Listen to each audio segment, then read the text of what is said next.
Welcome to the Voices of Veterinary Medicine podcast. I'm Dr. K, small animal veterinarian and author, bringing you interviews, inspiration, and information from a wide variety of interesting people working within the field of veterinary medicine so you can learn from their experiences and proactively steer your career to happiness and fulfillment. And before we get started, I'd just like to remind you that for less than the cost of a giggly ball dog toy, you could support the Voices of Veterinary Medicine by going to patreon.com/voicesofvetmed or visit my website at www.realize.vet. That's REALIZE.V as in Victor, ET as in Tom.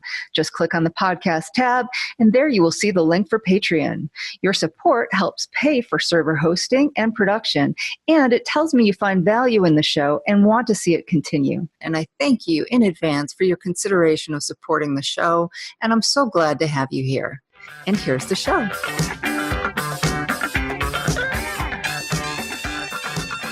Dr. Jessie Strong is originally from Newport, Kentucky, and graduated from the University of Cincinnati in 2000 with a bachelor's degree in environmental science. After a short stint working for the U.S. EPA in Chicago, she moved back to Cincinnati and began working as a receptionist at a busy 24-hour specialty and emergency veterinary hospital. This experience made her realize how much she enjoyed veterinary medicine, so she went off to veterinary school at the Ohio State University a few years later and graduated in 2009 with her DVM degree. Dr. Strong then moved back to Cincinnati, where she worked for 4 years as a small animal emergency veterinarian. In 2014, Dr. Strong moved to Colorado and continued working as an ER vet at a smaller practice that allowed for a better work-life balance. She became active in the outdoors community and spent most of her free time rock climbing, mountaineering, camping, and hiking. In 2016, Dr. Strong took a 1-year sabbatical and traveled the United States with her husband and their pit bull, living out of a small wooden teardrop camper and visiting over 25 national parks. She documented the trip on Instagram at Rambling Strong, and in the process picked up a new hobby in landscape photography. After returning to Colorado last year, Dr. Strong returned to work part-time as an emergency veterinarian, but began looking for alternative ways to use her veterinary degree. When a position opened up with the ASPCA, APPC, poison control, she jumped at the chance to pursue an interest in toxicology and find a new way to help people and their pets while using her background in environmental science and customer service. Dr. Strong currently lives in Urbana, Illinois with her husband and their pit bull, Freya. She plans to return to the West in a couple of years once she is able to work remotely. Welcome to the podcast, Dr. Jessie Strong. Thank you for being here. No problem. Glad to be here. I am so excited to hear about your history, but particularly the sabbatical that you took, where you took 1 year off to travel around in that teardrop camper. But before we get there, I want to ask you, so it seems that like me, you did not want to be a veterinarian from the time you were a little tiny kid. Yeah, I've always been interested in, my mom's a nurse, so I get kind of the medicine side from her. And my dad was very active in like the outdoors as far as hunting and fishing, and took me hunting and fishing a lot when I was younger. So I've always liked animals and I always liked medicine. But I wasn't one of those kids, I don't think that, from like the time I could talk, I wanted to be a veterinarian. And I did go to school for environmental science initially. When I first started school, my undergraduate degree, I actually picked that program because it had the most classes that would meet the prerequisites for vet school. So I did pick it for that reason. And then as I went through the program, I really liked the environmental science and thought, well, maybe I could do this. So I did that for a little while. Interesting. So you actually, by the time you were going into undergraduate, you kind of thought you might want to be a veterinarian. Yeah, I think I've changed my mind I went back and forth a couple times. Yeah. Huh. And so why then did you decide that you wanted to become a veterinarian? Was there some experience that happened to you? Did you work at like an animal clinic or something like that? That's exactly right. So I got my bachelor's in environmental science and I worked for the US EPA for about 9 months. And I really liked the people I worked with, but the job wasn't quite what I thought it was going to be. And then I moved back to Cincinnati because when I worked in the EPA, I was in Chicago. And when I came back to Cincinnati, I couldn't find a job with my bachelor's degree. And I had worked at a veterinary clinic before, and there was a new 24-hour emergency hospital that had just opened up. So I applied for a job as a receptionist there and got a job there. And within about a year of working there, knew that I wanted to go to vet school again. Interesting. But like a receptionist at a animal hospital, that's like below your pay grade with a bachelor's degree in environmental science. Yeah, I think that's the unfortunate reality of a lot of with a lot of people now. Actually, as a receptionist there, let's see, I think there were 7 of us at the time I started, and 5 out of the 7 had bachelor's degrees in other fields. So, yeah. Wow. Yeah, that's really interesting. So it seems like these days you can't do much with just a bachelor's degree.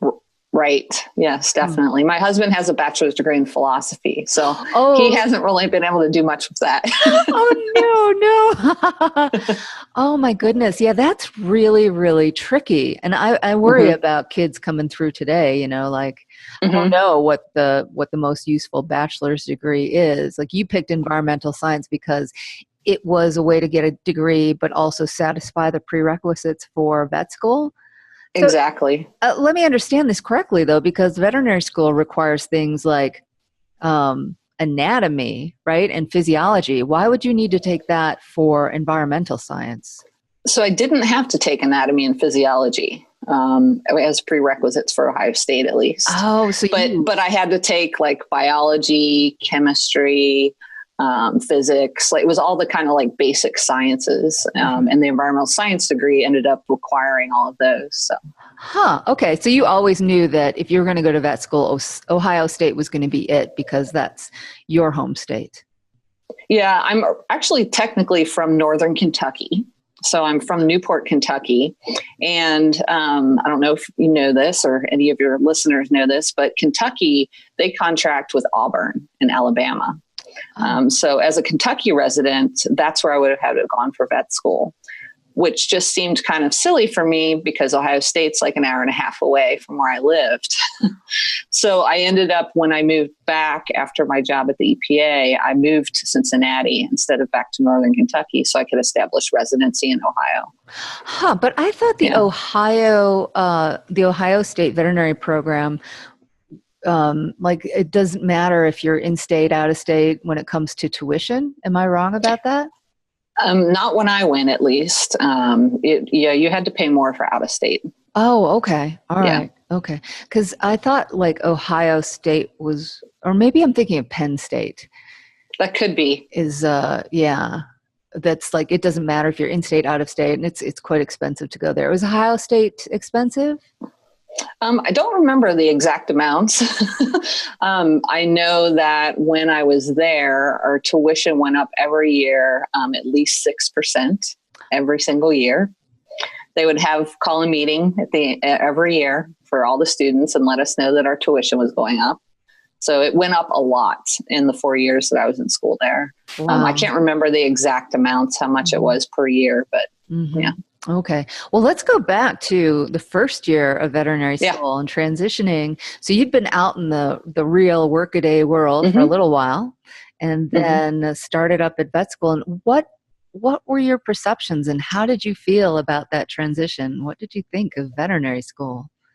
I really liked veterinary school. I'm one of those weird people who like I had a great time. So when I went to undergrad, I was a commuter student and I had a job. So I went to school, drove to school, went to my classes, went home, went to work, went to sleep. I mean, I really didn't kind of do a lot of extracurricular activities, I guess, when I was in undergrad.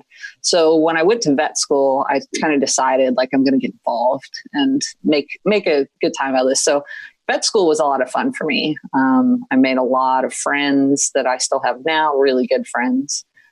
There's something about being in that situation with other people who are also in that situation where, you're working really hard and you're stressed, and we made some really good friendships there. It's true. I think we do form good friendships when we're under duress. Yes, unfortunately. Yes. But it was a little bit different. I mean, I was in undergrad. I didn't have to study a whole lot, except for like organic chemistry and biochemistry. Those were kind of eye openers for me. But vet school was completely different. All of a sudden, I had to like really spend a lot of time outside of school learning things. So. Mm-hmm. And did you find it, did you worry about passing your exams and? A little bit, but honestly, I would say I'm pretty low stress about that. So I think that is one thing that helped about maybe being older and kind of being out in the real world, is the realization that when you're in vet school or when you're in school, you just have to like do okay. You don't have to be the best student in the class. You just have to not do horrible. Mm-hmm. Yeah. But once you're in vet school, at least, there's a lot of support and people there to help you if you need help with studying for things so I didn't stress. I would say I was pretty low stress as far as like exams and that sort of thing. And so second year was my most difficult year in veterinary school. Mm-hmm. And I hear that from a lot. Was it the same at Ohio State? Yeah, it was pretty intense. Yeah, it was definitely a lot. That's where we kind of got into the different systems. That was all like where you went into like the respiratory system and the cardiology and all that type of stuff. So it was a little more intense the second year. Mm-hmm. And what about your clinical year? Did you enjoy that? I did. I, of course, had some rotations I liked better than others. I was always small animal all the way. I knew I wasn't going to be working with large animals, but I actually enjoyed some of the large animal rotations a lot. Did something kind of weird, which a lot of people don't recommend. Whereas in clinics, I actually went through the whole year of clinics with the same 3 classmates. We had normally, like, you would switch up, I think 3 times throughout the year with different people. And I did have rotations with other people as well, but there was kind of a group of us who were pretty close and we ended up going through all of clinics together. So that was helpful. I didn't know you could do that. At Virginia Tech, that wasn't an option. Yeah, we didn't. I mean, it just worked out that way, I guess is what I would say. We were. So you all, like in third year, when you start picking your rotations, we all sat down together and said, I'm going to pick this order of rotation. And you 3 submitted your requests like that? Yeah, they did a lottery system. So you would, everybody drew numbers and then you would go up in the order of those numbers and pick your rotations. And it worked out that we all ended up getting relatively low numbers. And we picked some, I think, rotations that maybe were like, we worked emergency over like the Christmas holidays, which a lot of people didn't want to do. So, yeah. Right. Okay. And my school, Virginia Tech Teaching Hospital, at the time when I was there doing my clinical rotations, we did not have emergency medicine as a rotation. So, And you went into emergency medicine right out of school. So tell me about the clinical rotation of emergency medicine at Ohio State when you were there, and did it adequately prepare you to go into ER medicine? Yeah, I felt pretty good actually when I graduated with the preparation they gave me there.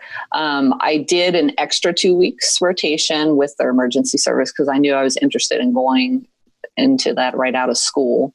And I had worked in an emergency clinic before school, so I had that experience. So I felt much more comfortable with, the GDVs and the, anemic patients and that sort of thing versus like skin and ears. And I was like, I don't know what to do with this. I remember we had we did dentals like one day in community practice, and they're like, okay, here you go. And they just like hand me some equipment. And I'm like, I have no idea what to do with this. Like, I've never done a dental. I've never seen a dental. Like, give me a bleeding dog and I can fix that. But there was Dr. Edward Cooper at Ohio State University. He was a great mentor there in the emergency department. And I actually talked to him specifically about going into emergency medicine right out of school. And he said it's not something that he would typically advise. But I felt pretty good about it. And I went to a practice that supported me pretty well for that. Well, tell me a little bit more about the transition then from veterinary school to working as an ER vet. I mean, I presume you went in full time. And did you start off as a nighttime, overnight veterinarian? And how did they mentor you as a new grad? Sure.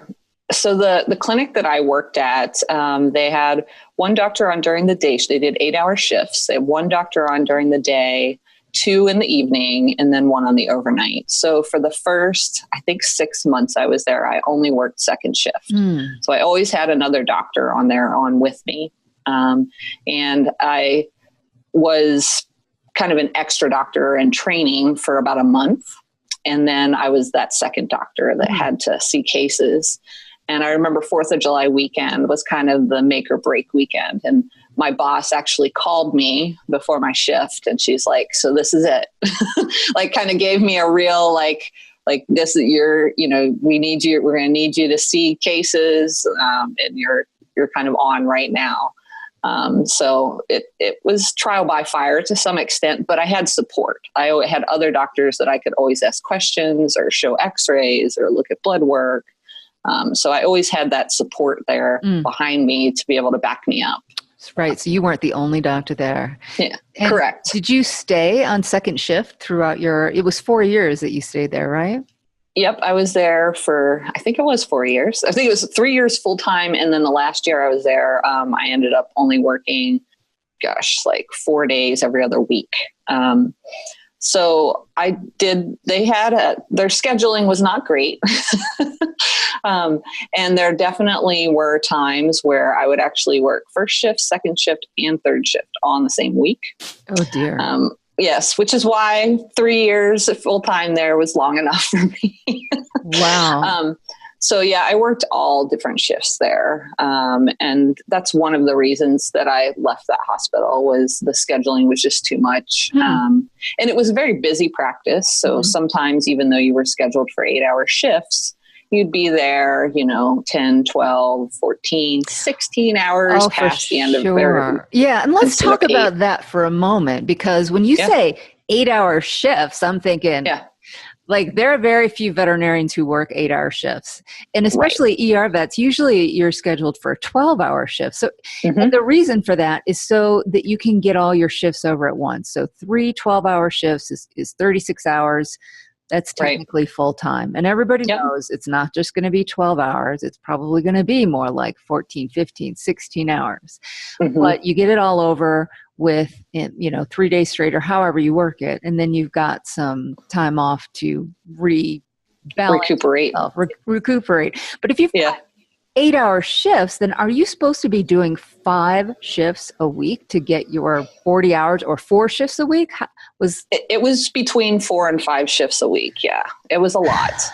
Yeah. But then you don't have any days off, really. I mean, okay, so you get exactly Saturday and Sunday off, but this is not, and you might think, oh, it's just like any other 9 to 5. It's 8 hours, 5 days a week, blah, blah, blah. But no, veterinary medicine, being a practicing veterinarian is not like that at all. It's exhausting physically and mentally and psychologically exhausting.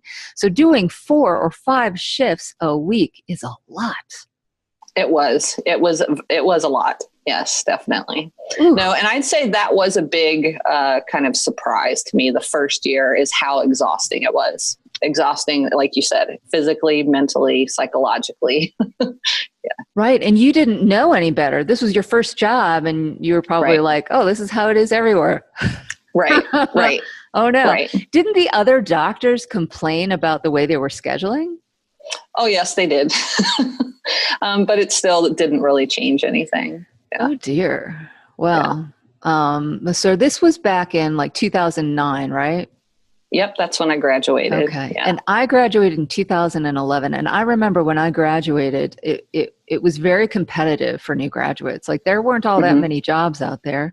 Whereas in the past, people were being offered, 2-4 jobs right out of school. Right. When I got out, you were lucky if you got one job offer. So when you got out, how was it? Was it pretty competitive?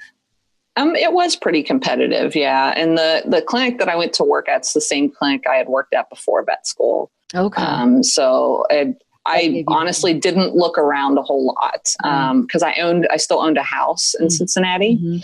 So I knew I was going to be moving back there, and there was really only 2 emergency clinics in town at the time. Okay. I'm just wondering if there's any correlation between how competitive the job market is for veterinarians and how receptive hospital management is to creating schedules and a work environment that makes their doctors happy. Yeah, there's got to be a connection there, definitely. Yeah, right. Because it seems like there's a shortage of ER vets now, especially. Yeah, definitely seems like that from what I see on Facebook, at least. A lot of people are looking and really having a hard time finding people. Yeah. And I think it is because people are demanding better schedules or more pay, or they need more pay to be able to pay for their loans. Right. Yeah. And may I ask you what your student loan debt was when you got out of school?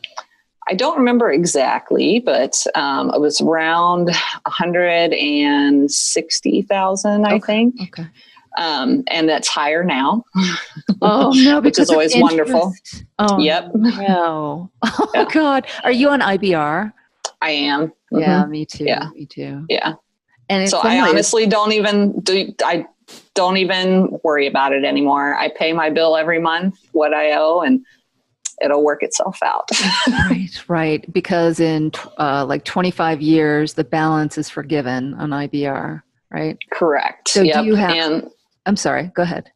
I was going to say, and I'm working with the ASPCA now. So that's a nonprofit. So I'm actually in the public student loan forgiveness plan now. Oh. So after 10 years of payments, starting from a couple months ago when I started this new job, then my loans will be forgiven. Okay. Now I want to ask you about this though, because there's been a lot of talk about the loan forgiveness program and how some people were on it and they thought their job qualified. And then after 10 years, they find out it didn't. Yeah, that would be horrible. Horrible. How do you know for sure that your job qualifies? So I submitted all the paperwork for it, and I've gotten confirmation from FedLoan, who handles my loans now. So I have paperwork now saying that my loans are qualifying. My loan payments are now qualifying towards that 10 years of payments. So you don't have to check on it every year, but I'm definitely going to make sure that everything's still on track.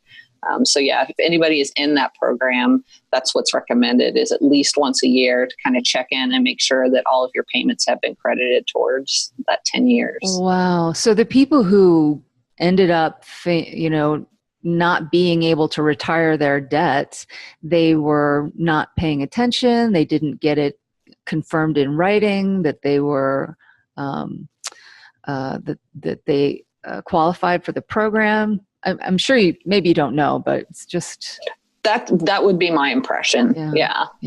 Wow. Yep. I mean, student loans are confusing. So yeah. But don't leave anything to chance when it comes to those things. So definitely. Okay. So 4 years at this ER with that crazy schedule.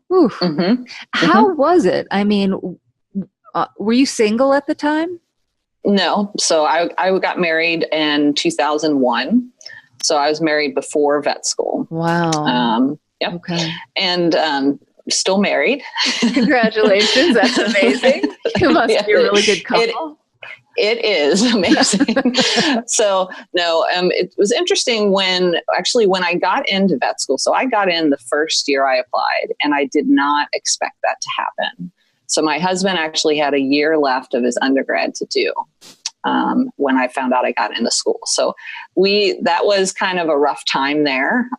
He ended up moving to Columbus with me and transferring.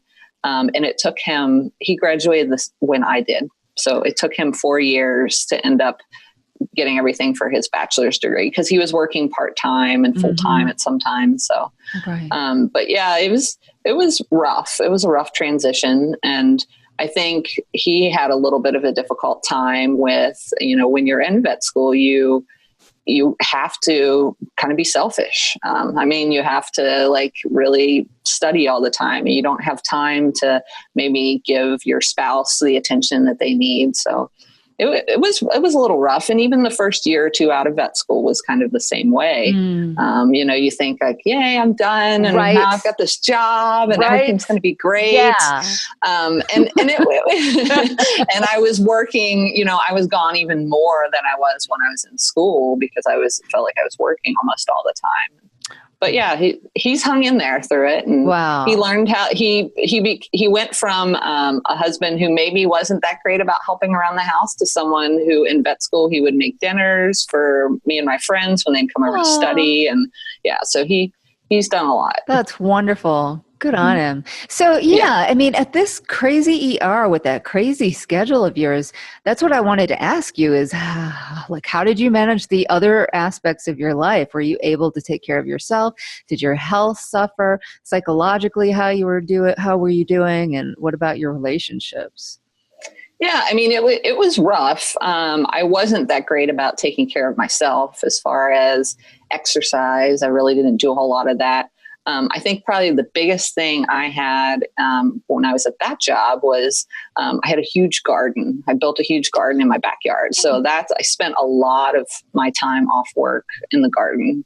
And that was important for me. It definitely helped with my mental health. I bet. Yeah. I think that's one of the most soothing things, like growing your own vegetables and stuff, and cooking with them, or whatever, your husband cooking with them, right? Yeah, we both like to cook, so that was something we could do together too.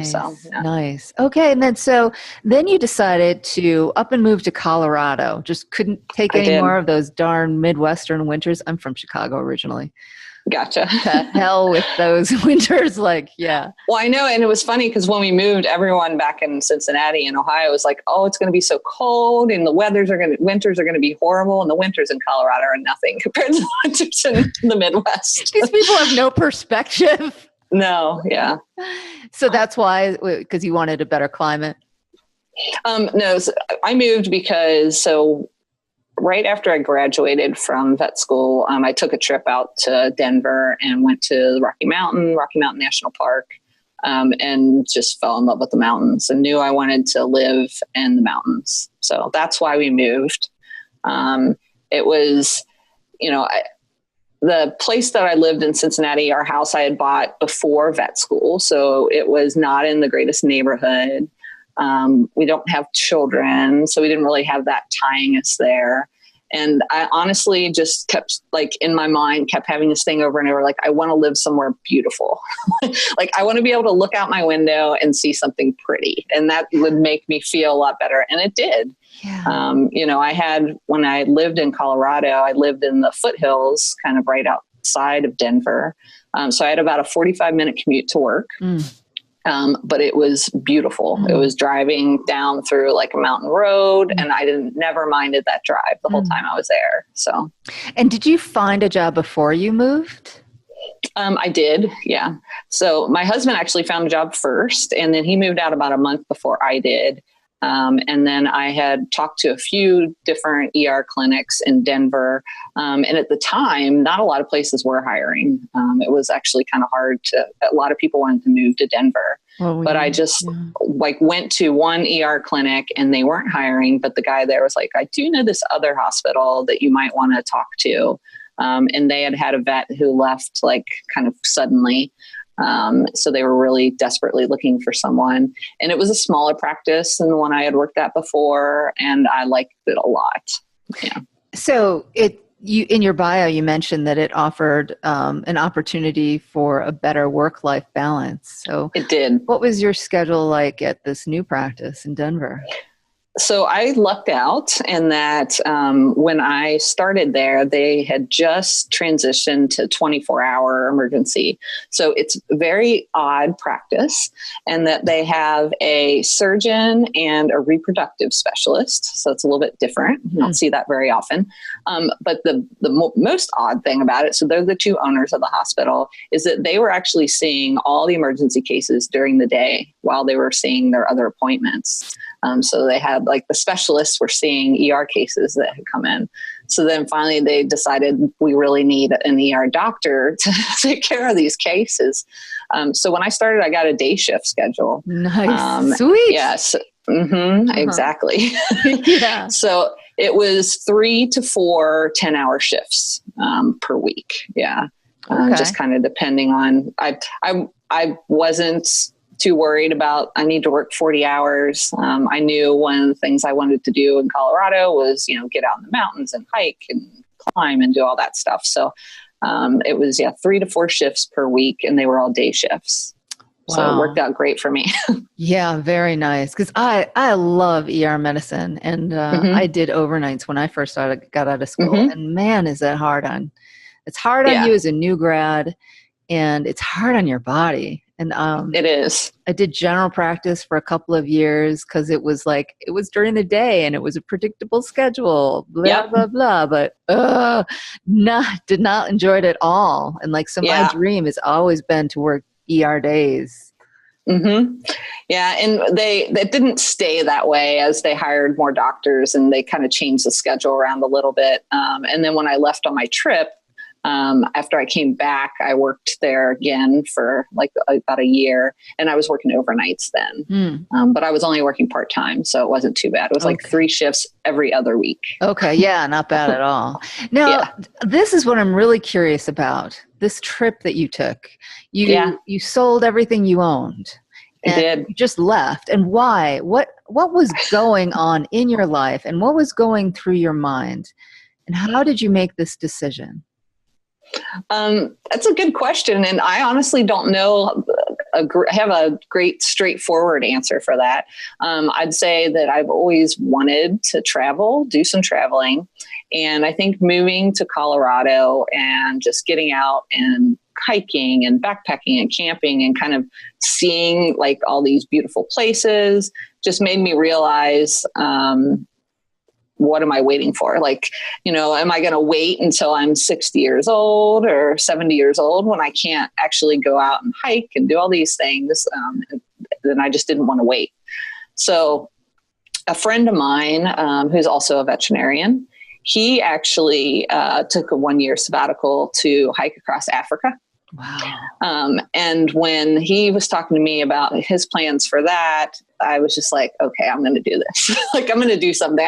Maybe not quite that dramatic, but I wanted to, so I talked to my husband, and, thankfully he's one of those people that's just kind of like, all right, whatever you want to do. So yeah, we just decided that we weren't getting any younger, and we wanted to be able to get out and do some of these things and see some of these places before we were too old. Wow. And it was, it was kind of time for a break. Even though I really liked the job out there, ER medicine, like you said, it is very stressful. And I just kind of needed some time to not have to worry about cases and be thinking all the time about medicine. Yeah. Right. Yeah, that's what I'm, because I took 2 years off when I moved from Chicago out to Flagstaff for my husband's job. Okay. And I missed practicing. Mostly I missed ER, but being back at it, it's certainly a reminder how you worry a lot. Yeah, you do. And medicine is, I remember my cardiology professor in vet school said, medicine is not engineering. And what I didn't appreciate at the time is that because it's not engineering, because it's not black and white, because there aren't these, perfect equations that add up to the right answer every time, it's all about judgment and intuition and, and it's really easy to doubt yourself. Absolutely. Yes. because 5 different veterinarians can see the same case and handle it differently, right? Right. So you always wonder like, oh, did I handle that okay? Was that the right diagnosis? Or, am I treating based on the right assumptions, et cetera? Constantly Yep. worrying about that. Mm-hmm. Yeah. And it was really nice to not worry about that for a year. Yeah. It's almost like being a normal person again. Like I see people who have jobs like whatever, they work in an office or, and they might not think that their job is all that great, but like being on the other side of knowing how it feels to think about your job and worry all the time, I think we can appreciate those kinds of jobs. Yes. Yeah. Yeah. So then you sold everything you owned. Mm-hmm. And did you buy this Teardrop camper? So it was kind of funny. We actually got the camper about a year before we went on the trip. My husband needed a new car. So we found a used car on Craigslist, a used Subaru, and it came with this camper. And the guy's like, if you don't want the camper, I'll just take $1,000 off the price of the car. I was like, I will take the camper. So it sat in our driveway for a year. We never took it out. We didn't do anything with it. And then when we kind of came up with this idea, we were like, we'll just take the camper. So when we left for our trip, we had taken it out one time before that. So it was it was interesting. We learned a lot in the first couple of weeks when we were out there. Yeah. So you sold everything you owned, and that was the money that you were going to use to live on. Correct. Yep. And how much did you have? We ended up having about $10,000. Okay. And we thought that would be plenty, but of course it wasn't. We spent a lot more on the first couple months, I think, than we had planned. And then we kind of learned a little more about like ways to save money while we were traveling. So I did end up during that year actually flying back to Colorado and working. I think I did that 4 or 5 times. So I'd fly back and work for like 4 shifts and then fly back to wherever I was at. Wow. Yeah. And your husband just be hanging out in the camper waiting for you to come back. Exactly. Yep. Oh my God. Him and the dog. Now, okay. So you lived in this camper. Uh-huh. Everything you owned, the 2 of you and your dog in this tiny little Teardrop camper. Yes, we did. Tell me about the things that you learned, like right off the bat. Well, it's funny because talk about getting rid of everything. That was a learning process in itself because it was so hard to decide like what we were going to keep and what we were going to get rid of. Because we did take a few things to a friend's house. But we ended up taking way too much stuff with us. So I think like the first week, so we went right to Moab, Utah. And we actually spent a month there. The whole first month we were traveling, we were in Moab. And we spent a good week, maybe 2 weeks, still getting rid of stuff. Like every day, taking a trip to the little first store in town and donating some things. Like I brought my dog's dog crate. I was like, I don't need this. I don't know where to put this. So yeah, I learned a lot about what you really need, I think, to be happy and to take care of yourself. Yeah. And it turned out and it's not nearly as much as you think. Right. But how liberating that must have felt to just it was very liberating. Downsize. And so again, like we were talking about being a practicing veterinarian, like you worry a lot. I think with less stuff, you probably worried less too. Absolutely. Yep. Yeah. The fewer things you have, definitely the fewer things you have to worry about breaking or replacing or taking care of. And yeah, that's something that, because it's been, like a little over 2 years now since we got back from our trip, and we have not accumulated nearly as much stuff as we had before. We have a mattress on the floor. We have like 2 chairs and like 1 little TV that someone gave me. Like we don't really own a whole lot anymore. Most of what we own is probably camping and more kind of outdoors equipment. Right. Yeah. And how does that feel? I mean, I imagine it's nice. It is nice. My sister is like that. She's very minimalist. And every time I go to stay at her place, I just get a feeling of serenity that I can't get at my house because I got a lot of stuff. Yeah. Yeah, I mean, I've always been somebody who I'm not the most organized, clean person, but clutter drives me crazy. So, so to not have as much stuff, you definitely cut down on that clutter, and it makes me feel like I can actually come home and relax and not worry about like, oh, I need to clean this and take care of this. Right, right. Simplify, keeping it simple. Mm-hmm. Yeah. So, okay, you were living in this in this camper, and like, where Mm-hmm. did you go to the bathroom? Where did you take a shower? So we stayed at a lot of BLM, which is the Bureau of Land Management, their campgrounds. So the campgrounds, most of the ones we stayed at have pit toilets. So they're like non-flushable toilets. It's just, like a toilet in a little room with a hole in the ground.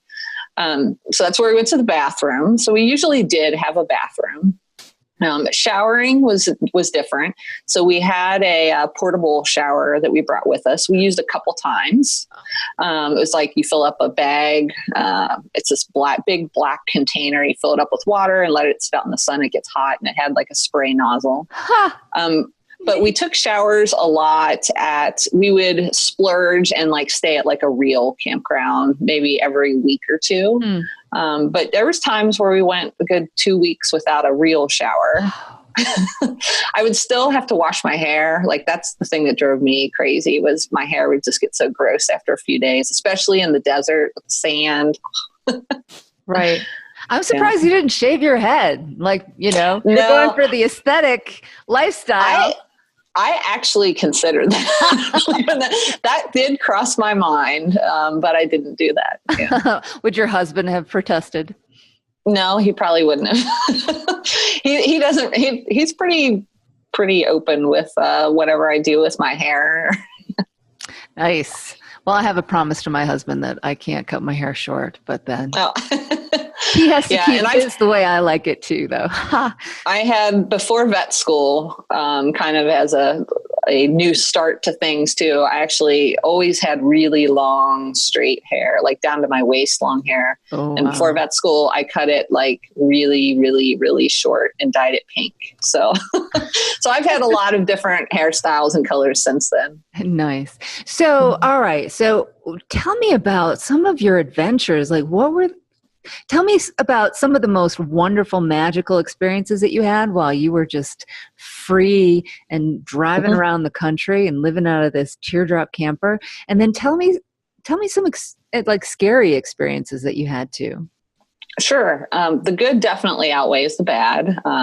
We did get a lot of, probably one of the most common things people would ask is like, do you have a gun with you? Are you carrying a gun? Do you wear, and honestly, never crossed our mind. There was never ever a time in the whole year that we were traveling where I was like, God, I wish I had a weapon. So we really didn't have too many scary experiences. My husband, actually, one of the times I was back working in Colorado, he was at a campground. And there was only one other couple there, and they got into a really loud fight in the middle of the night and were screaming at each other. And he just kind of stayed in the little Teardrop with our dog, and then they were gone by the morning. So you would have, you deal with lots of different people travel like this. I mean, there's everything from people who are literally homeless and living out of their car to people that have like $500,000 rigs, like RVs and stuff like that. As far as magical experiences or great experience, there's a lot. I mean, we went to a lot of national parks. There were some parks that were like really surprising to me how beautiful they were. Olympic National Park's one of my favorites now. And at that park, one night we were getting ready to go to bed, kind of packing everything up into the trailer. And all of a sudden, we just heard this elk bugle, like the loudest elk bugle I've ever heard. And there was an elk standing, like 30 feet from us. So huge, the biggest elk I've ever seen. I saw a lot in Colorado. So that was really neat. We went on a hike in Oregon, like just from our campground, went out one night and we're like, let's just go for a hike at night in the woods. And it was kind of rainforesty, like really wet and lots of moss and ferns. And I found, we were looking at things with our flashlights, and saw this little tiny mouse sitting on a leaf, which was the craziest thing I think I've ever seen. I didn't even know mice came that small. And lots of beautiful sunsets. It was really nice to be able to see the sunset almost every night because we were outside. We were essentially living outside. And the Teardrop camper that we traveled in was pretty much a bed on wheels. There was no room inside of it to like stand up. Like we were outside almost all the time, unless the weather was bad and we'd sit inside and read, or at night when we were in there sleeping. So we spent so much time outside, and it was wonderful. So after all this, living like this, I mean, and when you needed more money, but you just got on a plane, flew back to Colorado, did a few shifts, and then came back. Yep. Why did you decide to re-enter society, or whatever you want to call it, the workaday life again? It was not an easy decision. And I still occasionally have moments where I'm like, let's just leave again. But no, it's more a matter of being a little like practical. I do have, besides my student loan debts, I have some other debts that I need to take care of. That I was kind of ignoring for a while. So it was time to address those things. And my husband and I are both, in our early 40s. We didn't have any kind of health insurance when we were traveling because it was just insanely expensive. So we needed health insurance again, and needed to kind of take care of ourselves a little bit better. Retirement. And exactly, yep, retirement. So it was more of like, okay, now I need to be a little more practical, a little more adult, but I have a plan to, eventually get back to this. And the job that I have now, I will be able to work remotely eventually. Now, I won't be able to work remotely as far as like from like an RV, but we could move anywhere that we can get a good internet connection and work from there. So that's kind of the plan, is we're probably going to move back to the Pacific Northwest eventually. That's the goal. Right. So after you decided that you were going to go back to regular life because you had debt, you had to worry about retirement, health insurance, etc. You went back to Colorado, but then you ended up tell me about how did you go from Colorado back to the Midwest to Chicago? How did you find out about this job? Sure. So, we went back to Colorado, mostly because a good friend of ours, who's one of my classmates from vet school, said we could stay at his house. So we had like a place where we could live, and I had a job there. And while we were kind of deciding what we were going to do, because I think the other option was to kind of continue doing what we were doing. And for me to just work a little bit more, so have a more regular schedule and maybe get a license in a couple different states. And then just the more I thought about it, traveling, I loved it, but it was also tiring in its own way. And so it was nice to kind of settle in and be in one place for a while. So I've always had an interest in toxicology, and I was looking for something that might allow me to live, like kind of be a little more independent about where I live. So be able to live up in the mountains, or be able to live kind of out in the middle of nowhere, not near a city. And so when this job, I think I saw it actually on the Not One Vet More website, somebody had posted it on there. So I contacted them, and the first thing I asked was, would I be able to work remotely? Because that was kind of if the answer is yes, I'll apply. If it's not, then I'm not even going to consider it. So I applied for the job with ASPCA Poison Control in Urbana, and got an interview and came out here. They flew me out, and I actually liked the town. Seemed all right. I definitely was hesitant about moving back to the Midwest. I really like Colorado a lot, but it was also really expensive. The cost of living here is so much lower than it was in Denver. So I took this job as a way to kind of look into having my student loans paid off. That's a big important thing. And yes, get some retirement, get health insurance again, and then kind of pay off some debts and save up some money so that, maybe 4 years, 5 years down the road, we can do something again, like either travel more or kind of relocate somewhere that's a little prettier. Not that it's not pretty here, but it's not really the same. Well, I mean, Urbana, Chicago is a beautiful city, but it's a city. And, yes. And landscape wise, I'm sorry, Illinois is just flat. Right. Yes. Southern Illinois, way southern, maybe. It's a little bit more geographically.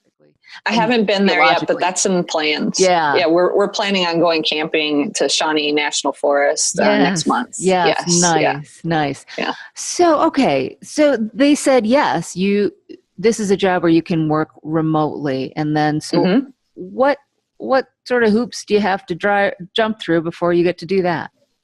You have to be very, very comfortable on the phones, like doing consultations. So their training program is, like a year and a half long. I've been there about 3 months now, and I'm still not really talking to vet clinics very often. It's mostly just kind of doing the initial sort of, I'll say, triage when people call in with a pet that gets into something. And you have to show that you're going to be dependable. So you can only have like so many absences, or can't be late very often. So there's kind of standards you have to. Excuse me, but like vets don't even take days off. So right. Like, really, you're a vet and you need to prove yourself dependable. Okay. Right. Yeah. So tell me about the training program. I mean, do you have to like study and take tests about toxicology? Are you like pursuing a residency in toxicology? Yeah. So there was 2 weeks of training where there were pretty much like hour-long lectures about different toxins, different toxic substances. So yeah, I had that for 2 weeks. It was a lot of learning their computer programs and their data, like learning how to navigate their database. The working as a receptionist for so many years, I don't feel like the phone part of it was that challenging, or talking to people. I feel pretty comfortable talking to people on the phone. But yes, so as far as a residency, so working there actually counts as a residency. Yes, which I did not know. I didn't even know until I applied for this job. So I believe, I haven't looked into it too much yet because it's still going to be, a few years down the road. But I believe I have to get something like get a paper published. But if I get a paper published after I'm there for 3 years, then I'm eligible to sit for the toxicology boards. And I do plan on doing that. Yeah. Wow. So yeah, that's a pretty cushy residency there. Yeah. Because you've got what are your hours? Right now I'm in training, so they're like 9 to 5, Monday through Friday, which is wonderful. But starting next month, right? Starting next month, I'm moving back to like 1 p.m. to 9 p.m. And I'm going to be working weekends. So they are staffed 24/7. Right. They have one veterinarian who does the overnight shift. And then there are other veterinarians who work until like 2 or 3 in the morning. And most of their scheduling is based on the needs for the hotline, like how many calls they're getting. But it's based on seniority. And a lot of their vets have been there for 10 years or more. So I'm going to be working late shifts and probably lots of weekends for a while. But really, after working overnights for a while, working till 2 in the morning doesn't sound that bad. Especially if it's like you're on the phone, you're doing cases on the phone. There's, I'm sure you've got some records to write, but it can't be as much as writing a medical record on a case that you've seen, is it?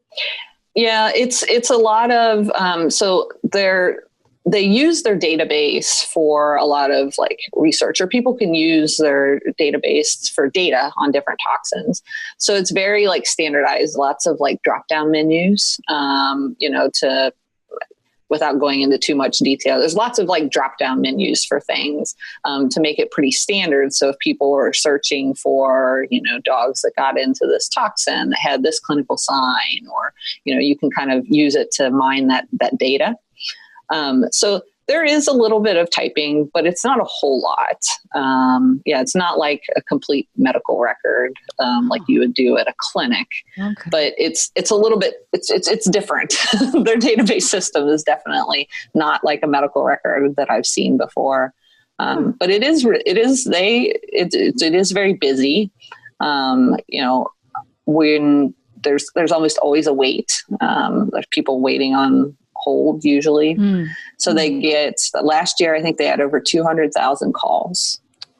So if you figure out, that's a lot per day. Right. Especially if there's only one overnight vet.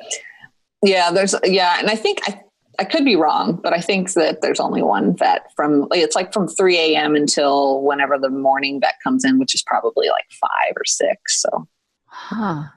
This just sounds like a whole different world. Because I've worked with poison control and lots of different toxicity cases, and we have owners call poison control. They get a case number, then they give the case number to me, and then I call in and talk to one of the toxicologists. So when a veterinarian calls in with a case number, are they talking to a board certified toxicologist or a vet? They're talking to a vet. Sometimes it's a toxicologist. Sometimes it's not. So when a vet calls in, they do talk to a vet. When, somebody's calling in with their pet that got into something, it's usually like a support staff member, which most of them are veterinary technicians. Okay. Neat. So there's veterinary technicians working here. There is, yep. Oh, and so a veterinary technician who maybe wanted, to be able to do what you're doing and work remotely, they could apply to poison control. They definitely could. Fascinating. Yeah. Oh, that's so cool. I mean, how big an organization is this? Do you know how many people are employed by ASPCA Poison Control? I don't know. It's a pretty good sized call center. I would say there's, and I could be totally wrong about this, but maybe like 20 veterinarians. And then there's probably more support staff. And they also, the call center here in Urbana, they also do a lot of the phone work for their New York branch as well. So when people are calling in, I think to schedule appointments and that sort of thing, they actually are calling here a lot of times because they have the phone system set up for it. Okay. Neat. Yeah. Neat. All right. Well, sounds like you're enjoying it so far. Yeah, I am. Congratulations. So this is it. This is your full-time job. No more ER shifts, or are you going to occasionally pick up an ER shift here and there? Yeah, I've considered it, but honestly, I think I'm good for now. I really enjoyed working ER. I loved it, but I think I'm good. I like that I can focus on like this whole different aspect of veterinary medicine now and really just kind of throw myself into that. And learn all the details of toxicology. And when you come home from one of your shifts at Poison Control, what's the difference? I mean, you don't worry like you used to about your cases? So I would say that's something that surprised me a little, is that there's still that aspect there of like, oh, did I tell that person the right thing? Should I have maybe suggested something different? So that's still there.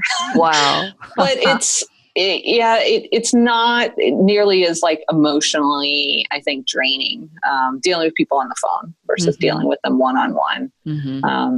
But that did surprise me.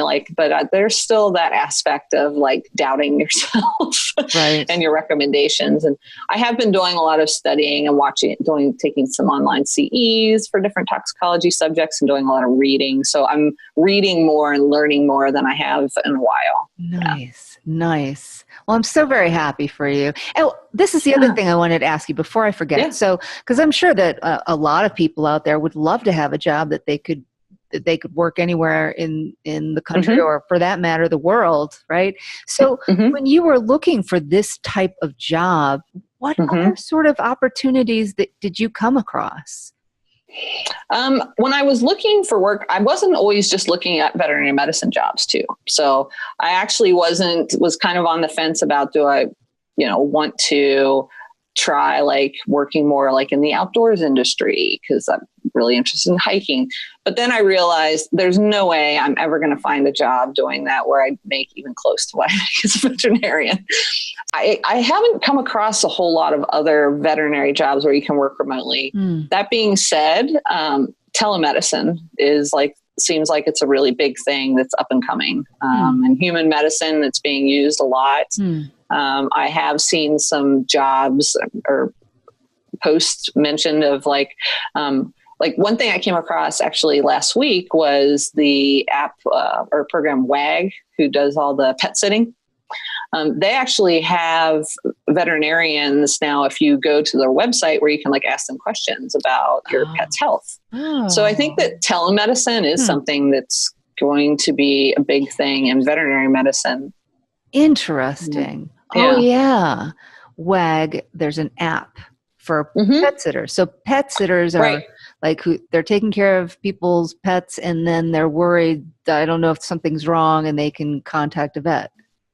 Yeah. Like I can't remember. I was actually looking up just looking online, Googling some sort of toxin. I can't remember what it was, just to see. And all of a sudden, like the WAG website popped up with somebody had asked a question to a vet on their website, and they had replied about this toxicology case. So I do think telemedicine is something that is up and coming in veterinary medicine. I'm not quite sure how that's going to work. Yes, then very interesting. But that's definitely something that I think is going to give veterinarians maybe an opportunity to be able to work from home. Yes. And you know what? I got to say, I mean, I think that there is a huge opportunity for up and coming veterinarians who are tech savvy and have entrepreneurial spirits. Look at these, look at Uber, or look at what's that thing with the hotels? Airbnb, right? Airbnb. Yep. There's something there that can be created in the veterinary industry. But the thing about telemedicine, and it's interesting because AVMA just not too long ago drafted their policy on telemedicine, and they intentionally drafted it to leave it open for so that to try not to restrict veterinarians too much. But there's still the state regulations about having a veterinary client-patient relationship, so that you had to actually physically examine an animal before you can give medical advice for that animal. So it'll be really interesting how we'll work with that. It seems like there's from the impression that I get is it's a lot of, now, and there's like the was it with Alexa, or there's like you can ask a vet questions now with your like Alexa. Right, I heard that. Yeah. And that actually, they hire vets too to do that. But that it seems like the majority of the questions they get are really simple, I guess is what I would say. Like, what should I feed my dog? Or I should say it's simple, because that can be a complicated question. That's very complicated. But not, and I think it's, going to be learning to like walk that line between like, okay, I can give you this sort of like general advice versus like, okay, it sounds like your dog needs to go in and see a doctor and get an exam. But I think that's, and it's reassuring people a lot, I think, with like, oh, maybe this isn't really that big of a deal, or no, this is a big deal and you need to go in to see a doctor. Right. So it's like telephone triaging. Exactly. Yeah. Do you need to go see an ER vet right now, or can it wait till tomorrow? Right. Yeah. Yep. Fascinating. All right. Well, Dr. Strong, I've had such a good time talking with you today. Thank you for your time and telling me about your adventures. And by the way, I did connect with you on Instagram, and your photographs are amazing. They're really, thank you. Really beautiful. So I definitely kind of fell into that passion. While we were traveling. Are you going to like try to, I don't know, are you like going to be like an artist now too? I did a little bit of that when I was traveling. I've made calendars. That was kind of the big thing every year for Christmas. I'd make calendars and sell them. I actually did make probably a few $1,000s just by selling camera or calendars, some prints, some postcards and that sort of thing. So photography is something that for now I've kind of put a little bit on the side. So I still have my camera. I still plan on taking some pictures here and maybe occasionally, making a calendar every year for Christmas.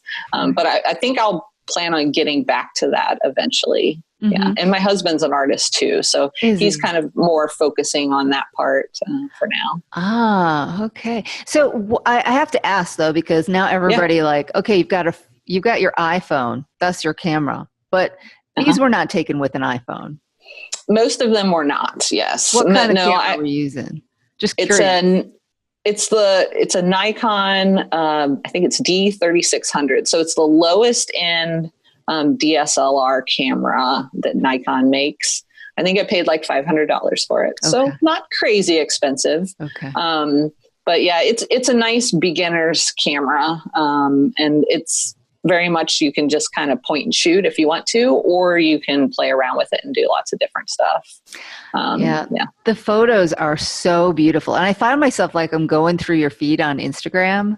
I mean, really stunningly gorgeous photos. And I'm thinking to myself, you should go to like Cafe Press or Zazzle, right? And use your images. Because digital, the thing about like your photos is you can reproduce them as you took the photo once, but you can sell it a million times. You could put it on magnets. Like I would like fridge magnets out of these photos.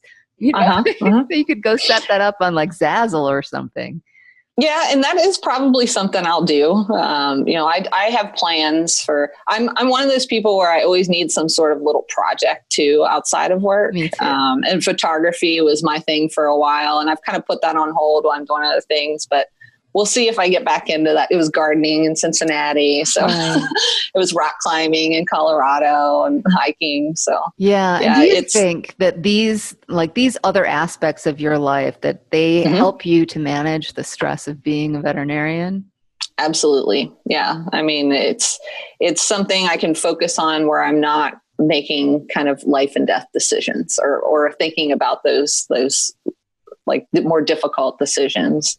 Gardening's perfect. Gardening's great. I think that's something anybody can do. Just plant a couple things.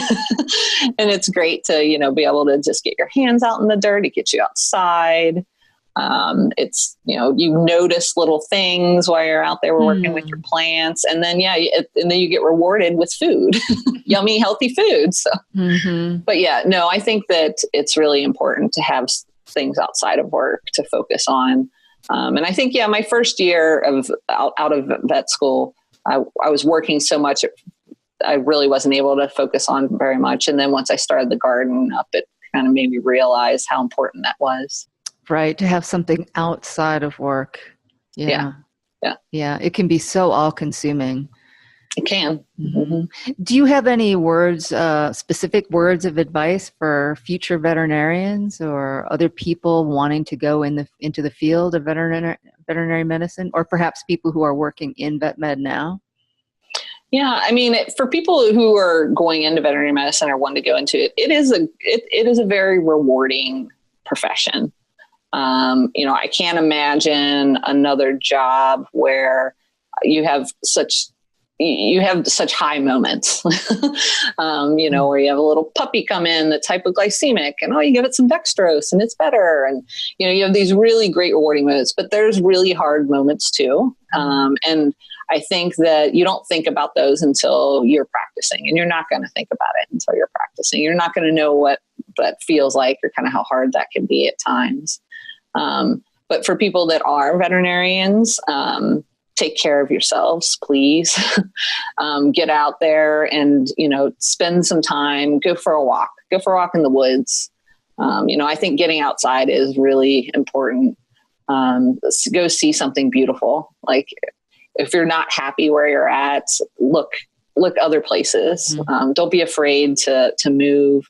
It can be really difficult sometimes when you get comfortable, even though you're not happy, you're still comfortable. Mm-hmm. And there's that whole, the devil you don't know versus the devil you do. Mm-hmm. It's hard to break that habit and kind of get out of that comfort zone. And maybe you'll try something and it won't work, but then you just try something else. And I think that's something that, veterinarians, for the most part, you have to get used to failure to some extent. You are going to fail at things, and, just putting yourself out there over and over again, and taking care of yourself, I think. Mm-hmm. Mm-hmm. Yeah. Well, thank you for that. Do you have any favorite charities that you would like to mention in case listeners would like to thank you for your time Sure. by considering making a donation? So I have two, veterinary related. There is an organization called Not One Vet More. It's like #NOVM. And they're kind of like a support group for veterinarians. It's like a Facebook group.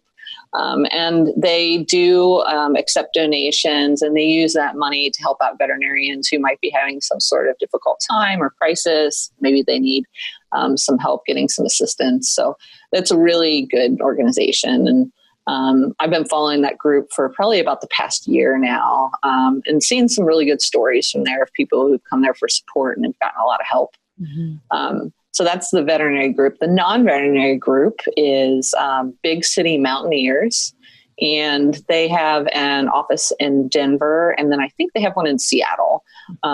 So what they do is they're an outdoors company, and they take kids out into the wilderness and take them on backpacking trips, week-long backpacking trips in the summers. And these are kids who probably, even living in Denver, they look at the mountains every day, but may have never, ever even gone into the mountains.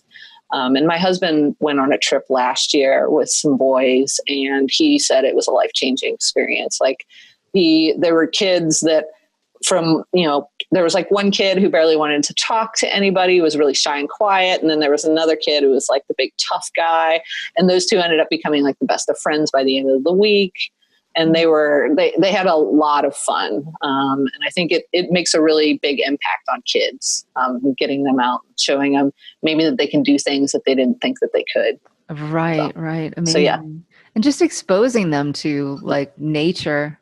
I mean, Mm-hmm. I grew up, my mom always loved nature. And so, Mm-hmm. I've always felt comfortable going out into nature and like going hiking. Yeah, of course, that's something you do. But, kids, underprivileged kids who live in the city and never have that exposure.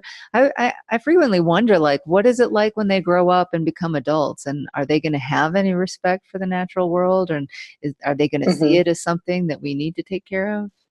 Exactly. Going out into nature and into the wilderness and the forest, going hiking, when you see those things and you see how beautiful those places can be and how relaxing and rejuvenating they can be, you definitely want to protect them more. Yes. And what you said, like the rejuvenation that you get from being in nature, that's the value. That's, maybe that's what's going to get people to want to protect it, because it's true. Like when life is really getting to you and you go out for a walk and you realize, wow, there's this whole big world out here, and what I'm upset about is really tiny.